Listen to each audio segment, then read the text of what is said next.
It's time for our Seen and Unseen segment where we expose the big cultural stories of the day. And tonight's focus, elites targeting you in America. Hollywood's Georgia boycott, Olbermann takes on the South. And 2 states don't want you to eat Chick-fil-A. Joining us now, all the details, Raymond Arroyo, Fox News contributor, New York Times bestselling author of the brand new book, Will Wilder, The Amulet of Power. All right, Raymond, why are the Hollywood do-gooder elites now trying to mess with the Georgians? Now, Laura, Georgia is poised to pass what they call the heartbeat bill. Now, this would forbid abortions at about 6 weeks once a fetal heartbeat is detected. Well, actress Alyssa Milano, who's shooting a Netflix series in Georgia, has gotten 100 actors to sign a letter threatening to boycott the state if it passes the heartbeat law. They include Alec Baldwin, Amy Schumer, Mark Garofalo, and others. Milano even held a presser at the Georgia State House with about 30 co-workers. Watch.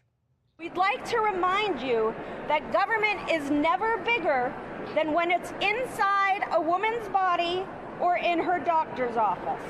I've never seen a government inside a woman's body, but we'll check on that. Okay. Does she have a heartbeat? Well, yeah, I don't know. Milano tried to deliver her ultimatum to the governor, who was not in. What is she but wearing she on her did head? run into a Republican, Representative Dominic LaRiccia. Watch.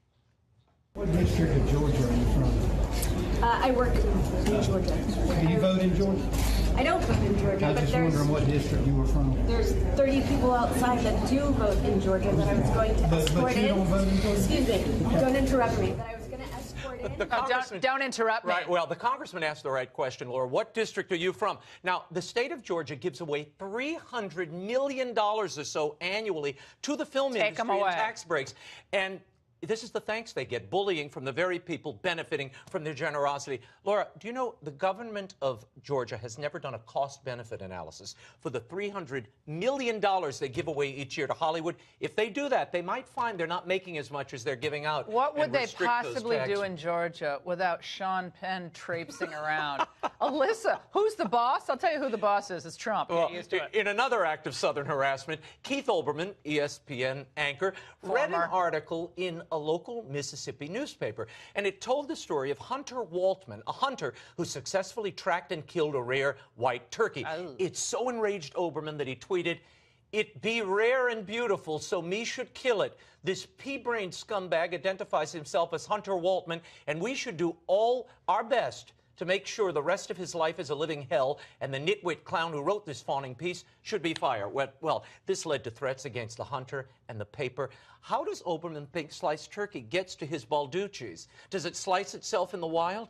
He had to apologize, and he is officially the worst person in the world. Oh, in the South. South. No, in the world, actually. Yeah. All right, now these elites are even trying to tell us what we can and cannot eat. Of course, they're not happy. And they always want government out of women's body, but they want to affect what goes in our body, okay? Chick-fil-A has been barred from establishing restaurants at 2 airports, in Buffalo, Niagara Airport, and San Antonio. Now, this is because of the complaints alleged against the company's alleged stance on LGBT issues.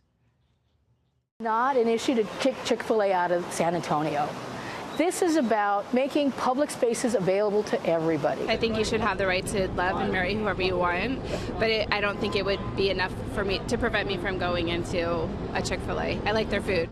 Now, Laura, it's one thing if consumers want to decide, I'm not going to go into that restaurant or that particular store because of the political viewpoint of the store. I guess we're going to have to post it like calorie count up on the menu. Yeah. But for the government to ban a restaurant seems way over the top. Well, this is the beginning of something much bigger. It's a censorship. It's a censorship. Federal government. So should now get we're involved. only going to have certain restaurants for conservatives, I guess, in certain I restaurants. guess. That's how they want to play it? Okay. Bad news. Bad for America. Before we go, I have to share this with everyone. This is a picture. I watched this taking place. Now, this is you and Joe Biden at a party many years ago. As I watched Biden give his mea culpa today, I thought about this. Do you remember he walked up to you, he put both his hands on your shoulders, and he said, "Honest to God, Ingraham, of all the right-wingers, you're my favorite. Honest to God." I do remember. Watch this. Do you remember this? It was to build you up, Laura. In my career, I've always tried to make a human connection. I shake hands, I hug people, I grab men and women by the shoulders and say, "You can do this." Well, I think Honest to God, Ingraham, you're my favorite. You're Oh. my favorite host, not Shannon Bream, not that Tucker. It's you, baby. Oh, it's all you. I'm feeling very... Honest to God, I'm really. feeling... It's true. I actually have a knot here. Can you work on that? I can work that out. Thank you. Good. Read your I appreciate tease. it.